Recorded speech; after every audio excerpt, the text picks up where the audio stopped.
খুতবার যে বিষয় সেটা হচ্ছে নফল সম্পর্কে, যে অতিরিক্ত কাজ, নফলটা বোঝাতে গিয়ে আমি ওখানে চলে গিয়েছিলাম। তো নফল মানে হলো ফরজের বিপরীত। ফরজ মানে আপনি করতে বাধ্য, যেই কাজটা করতে আপনি বাধ্য এটা না করলে আপনার পাপ হবে, গুনাহ হবে, বড় ধরনের পাপ হবে, আর করলে অনেক বড় নেকি পাবেন। এটা হচ্ছে ফরজের মান।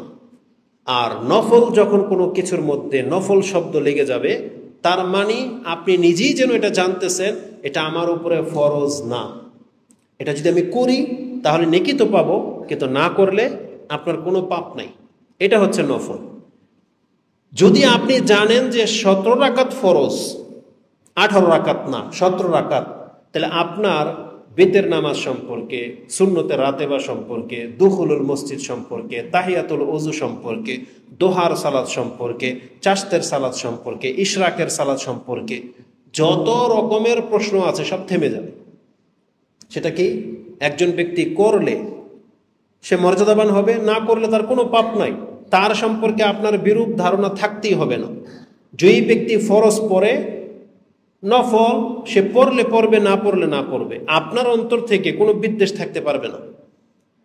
তার মানে এই যে কোনো ব্যক্তিকে আমরা সুন্নত নফল পড়তে বাধা দিচ্ছি, নিষেধ করতেছি না, আমি আপনাকে সহজ করতে চাচ্ছি। যারা আজকে অধিকাংশ মানুষ সালাত আদায় করে না, তার এই বিষয়টা না জানার কারণে সে করে না। সে যখন মনে করে, একটা হুজুরকে যখন দেখে যে হুজুর মাগরিবের 3 রাকাত পড়লো, আবার 2 রাকাত পড়লো, আবার 2 রাকাত পড়লো, আবার 2 রাকাত পড়লো, আবার 2 রাকাত পড়লো, কত নামাজ পড়ে। যখন এশার নামাজে ঢুকবে, দেখলো এক ব্যক্তি সে 4 রাকাত পড়লো, আবার 4 রাকাত পড়লো ফরজ, আবার 2 রাকাত, আবার 2 রাকাত, আবার 3 রাকাত পড়লো। জোহরের সময় যখন ঢুকে দেখে একজন ব্যক্তি 4 রাকাত পড়লো, আবার 4 রাকাত পড়লো ইমাম, আবার 4 রাকাত পড়লো, আবার 2 রাকাত বসে পড়ে, তখন কি হয়? তার কাছে একটা বোঝা মনে হয়, যে নামাজটা মনে হয় বোঝা। কিন্তু আপনি এখান থেকে ফরজের গুরুত্ব নিয়ে যান। আপনি মসজিদে ঢুকবেন, জামাত দাঁড়িয়ে যাবে, আপনি মাত্র 4 রাকাত নামাজ পড়বেন, আপনি মুসলিম। আপনি আর কোন নামাজ যদি নাও পড়েন, শুধু 4 রাকাত জোহরের সময় পড়বেন, এই যে এখন জুমার সময় 2 রাকাত পড়লেন, আপনি হচ্ছেন মুসলিম। আপনাকে তিরস্কার করার মতন কোনো পৃথিবীতে কোনো ব্যক্তি থাকবে না, আপনি হলেন মুসলিম। আপনার ফরজ দায়িত্ব শেষ। এখন আপনি কি করবেন ওটা আপনার উপরে আল্লাহ ছেড়ে দিয়েছেন। আপনাকে বলা হয়েছে এখন থেকে ফরজ দায়িত্ব শেষ, এখন নফল। তুমি যতটা সেজদা বেশি করবা তোমার তত মর্যাদা। এবার তুমি তোমার মর্যাদাকে বাড়াতে চাইলে তোমার নফল সুন্নত যত রকমের নামাজ আছে তুমি আদায় করো। তোমার অতীতের ঘাটতি পুরা করতে চাইলে তুমি এখন নিজের গরজে তো পড়বা, ওটা বলবো আজকে ইনশাল্লাহ। তবে ফরজ আর নফলের গুরুত্বটা আপনাকে বোঝার জন্য বললাম যে আপনি আজান হয়ে গেছে, জেনে নেন জোহরের আজান, আপনার উপরে 4 রাকাত নামাজ ফরজ। একটা ব্যক্তির এমন কি পেরেশানি, এমন কি কষ্ট, এমন কি ব্যস্ততা যে তাকে 4 রাকাত নামাজ পড়া থেকে বাধা দিতে পারে? হবে? এটা কোনোদিন হবে না। আপনার শরীর যতই খারাপ হোক, আপনি যখন জানবেন যে এশার নামাজ মাত্র 4 রাকাত, তাহলে অবশ্যই আপনি এই 4 রাকাত আদায় করে ঘুমাবেন। এটা আপনার জন্য সহজ। একজন মা বোন যখন জানবে যে আমার যত ব্যস্ততা থাকুক না কেন, জোহর আমি 4 রাকাত পড়বো, আসরে 4 রাকাত, মাগরিবে 3, এশায় 4, তার ইসলাম অত্যন্ত সহজ। তাদের জন্য নামাজ পড়াটা সহজ হবে। এইভাবে নামাজের সংখ্যা বাড়বে।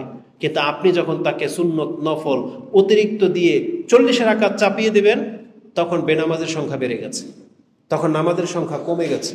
না, এই জন্য ফরজ আর নফল এই জিনিসটাকে আপনাকে তারতম্য শিখতে হবে। এটা শিখলে তারাবি নিয়ে আপনার দ্বন্দ্ব হবে না। আপনি 8 পড়বেন না 20 পড়বেন, আপনার গরজ, কোনো কিছু নিয়ে আপনার দ্বন্দ্ব হবে না, আপনি ফরজটাকে যদি ঠিক রাখেন। এই জন্য ফরজ আর অতিরিক্ত বোঝেন। তো নফল মানে হলো অতিরিক্ত। ফজরের 2 রাকাত ফরজ আর বাকিগুলো হচ্ছে নফল। তাহলে আমরা সুন্নত কেন বলি এটা একটু বলে দিই। যে আপনি বলতেছেন ফজর নামাজের 2 রাকাত নফল, 2 রাকাত ফরজ, কিন্তু আমরা জানি ফজরের 2 রাকাত কি সুন্নত।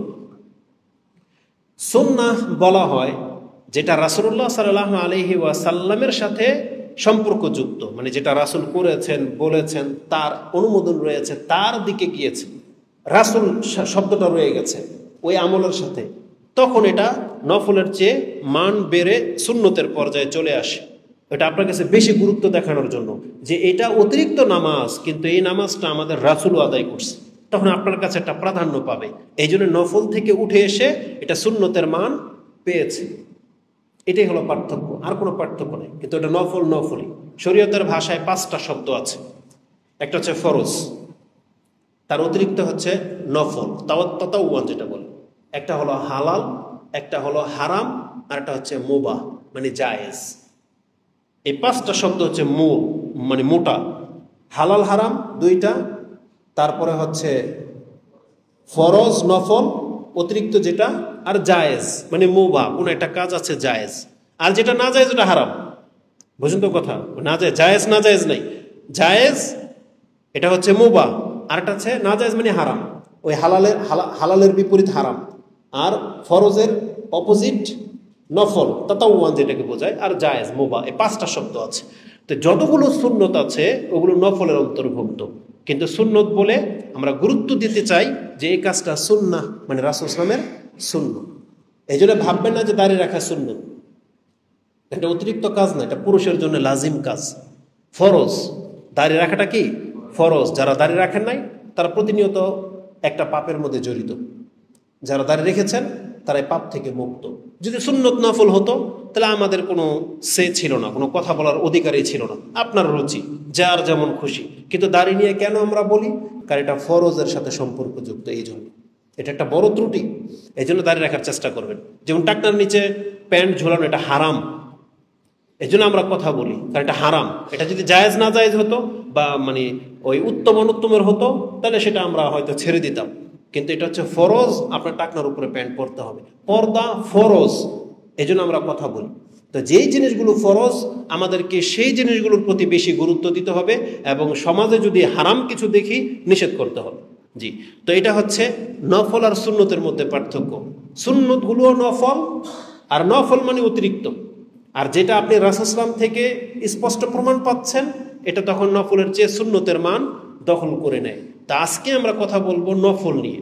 নফল অতিরিক্ত নামাজ, অতিরিক্ত সিয়াম, অতিরিক্ত যেই কোনো কাজ, এটা শুধু আপনি নামাজে ক্ষান্ত রাখেন না, মানে আপনার আমার উপরে যেই কাজটা ফরজ না নফল, অতিরিক্ত রাস্তা থেকে একটা কষ্টদায়ক জিনিস তুলে ফেলে দেওয়া, এই কাজটা তো আমি অতিরিক্ত বলতেছি, কিন্তু কখনো কখনো এই কাজটা আপনার আমার উপরে ফরজ। কখন ফরজ হবে? রাস্তা দিয়ে হাঁটতেছেন, একটা এমন জিনিস যেটা যে কারো ক্ষতি হতে পারে, তার কাটা হোক, ছোট পিন হোক, যেটা রিক্সা মোটরসাইকেল উমুক তুমুক চাকা নষ্ট হয়ে যেতে পারে, আপনি দেখেছেন, আর আপনি মুসলিম, চোখ বন্ধ করে চলে যাবেন? এটা হইতেই পারে না। এটা হইতেই পারে না যে একটা মুসলমানের চোখের মধ্যে একটা বড় ধরনের একটা বিপদ রাস্তার মধ্যে পড়ে থাকবে, একটা ইলেকট্রিসিটির তার কারেন্ট আছে আর টেপিং করা নাই, এটা আপনি দেখেছেন আর চোখ বন্ধ করে চলে যাবে? এটা হইতে পারে না, এটা মুসলমানদের কাজই না। তখন এটা ফরজ আপনার উপরে, যেটা আপনি দেখেছেন আর কেউ দেখে নেই। তো এই জিনিসগুলো আমাদেরকে মাথায় রাখতে হবে। অতিরিক্ত বলতে যে কোনো ভালো কাজ, অনেকগুলো লোক দাঁড়ানো, একটা রিক্সা ফেসে গেছে, উঠতেছে না, ওই জায়গায় আপনার উপর এটা ফরজ না, কারণ লোকগুলো অনেক আছে, যে কেউ একজন করলেই হলো, কিন্তু কেউ যাচ্ছে না, তখন আপনার উপর ফরজ হয়ে যাবে। আবার অনেকে যাচ্ছে, আপনিও জানেন এটা আপনার জন্য অতিরিক্ত হয়ে যাবে, নফল হয়ে যাবে। যে আপনার পাশের ভাই গেল উঠাতে, আপনার প্রয়োজন নাই, কিন্তু আপনি গেলেন কেন? তাকে হেল্প করার জন্য, এটা আপনার জন্য অতিরিক্ত নফল। তাহলে একই কাজ ফরজ হয়, নফল হয়, জায়গা ভেদে, স্থান ভেদে, ওটা আমাদেরকে মাথায় রাখতে হবে। তো যে কোনো অতিরিক্ত কাজ আমাদের জন্য কতটা উপকারী এই সম্পর্কে আজকের আমাদের বক্তব্যের বিষয় থাকবে ইনশাআল্লাহ। জি, তো ইসলামে অতিরিক্ত কাজগুলোর মর্যাদা তুলে ধরতে গেলে আপনি আপনার মর্যাদাকে বোঝেন। একজন মুসলিম যে কোনো ভালো কাজ যদি করে, আল্লাহ সুবহানাহু ওয়া তাআলা সেটা তার আমলনামার মধ্যে সাদকার নেকি লিখে দেন।